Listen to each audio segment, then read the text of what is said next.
యోహాను వ్రాసిన ప్రకటన గ్రంథము 21వ అధ్యాయము. అంతటా నేను క్రొత్త ఆకాశమును క్రొత్త భూమిని చూచితిని.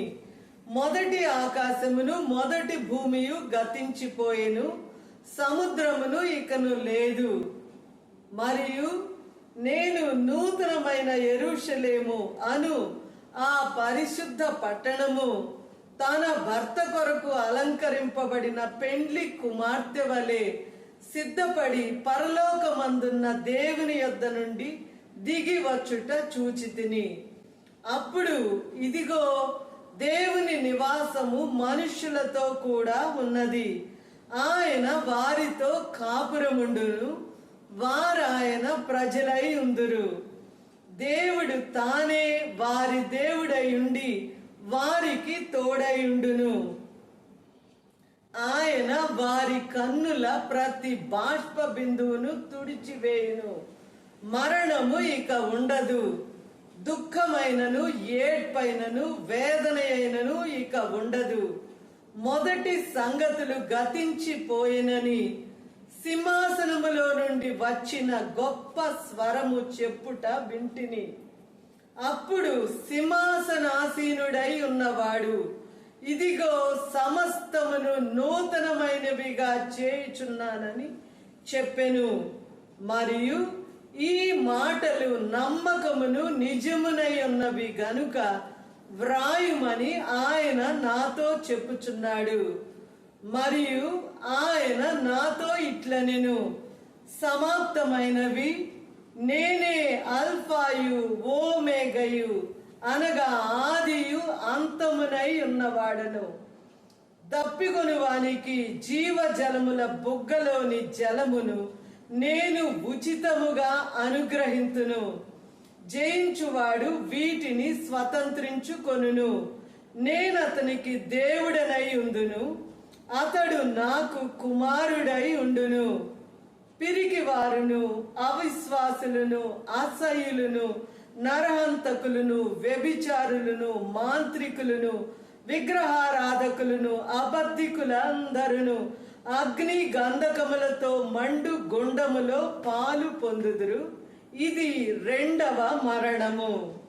అంతటా ఆ కడపటి 7 తెగుళ్లతో నిండిన 7 పాత్రలను పట్టుకొని ఉన్న 7 దేవదూతలలో ఒకడు వచ్చి, ఇటు రమ్ము, పెండ్లి కుమార్తెను అనగా గొర్రెపిల్ల యొక్క భార్యను నీకు చూపెదనని నాతో చెప్పి, ఆత్మవశుడనై ఉన్న నన్ను ఎత్తైన గొప్ప పర్వతం మీదికి కొనిపోయి యెరూషలేము అను పరిశుద్ధ పట్టణము, దేవుని మహిమ గలదై పరలోకమందున్న దేవుని యొద్ద నుండి దిగి వచ్చుట నాకు చూపెను.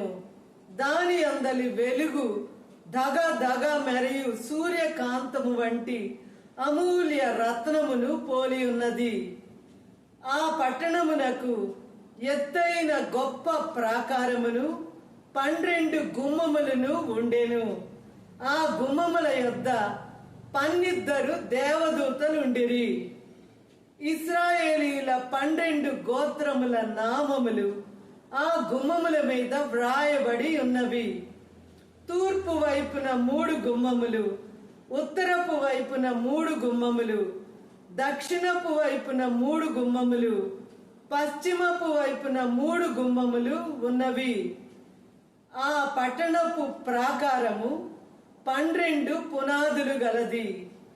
ఆ పునాదుల పైన గొర్రెపిల్ల యొక్క 12 అపోస్తులుల 12 పేర్లు కనబడుచున్నవి. ఆ పట్టణమును, దాని గుమ్మములను, ప్రాకారమును కొలుచుటకై నాతో మాట్లాడు వాని యొద్ద బంగారు కొలకర్ర ఉండెను.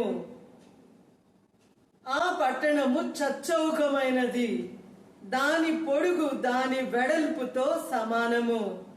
అతడు ఆ కొలకర్రతో పట్టణమును కొలవగా దాని కొలత 780 కోసులైనది. దాని పొడుగును ఎత్తును వెడల్పును సమముగా ఉన్నవి. మరియు అతడు ప్రాకారమును కొలువగా అది మనుష్యుని కొలత చొప్పున 144 మూరలైనది. ఆ కొలత దూత కొలతయే. ఆ పట్టణపు ప్రాకారము సూర్యకాంతములతో కట్టబడెను. పట్టణము స్వచ్ఛమగు స్ఫటికముతో సమానమైన శుద్ధ సువర్ణముగా ఉన్నది.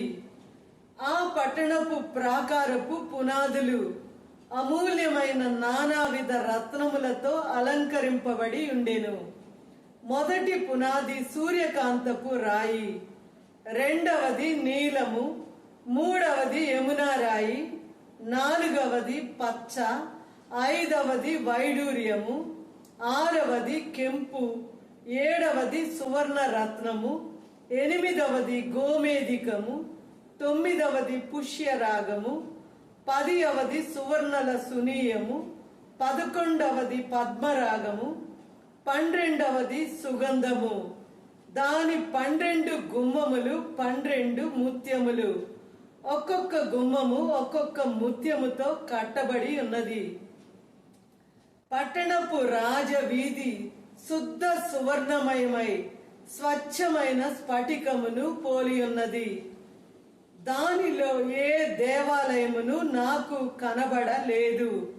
సర్వాధికారి అయిన దేవుడకు ప్రభువును గొర్రె పిల్లయు దానికి దేవాలయమై ఉన్నారు.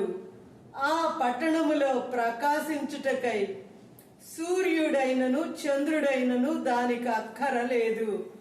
దేవుని మహిమయే దానిలో ప్రకాశించుచున్నది. గొర్రె పిల్లయే దానికి దీపము. జనములు దాని వెలుగునందు సంచరింతురు. భూరాజులు తమ మహిమను దానిలోనికి తీసుకొని వత్తురు. అక్కడ రాత్రి లేనందున దాని గుమ్మములు పగటి వేళ ఏ మాత్రమును వేయబడవు.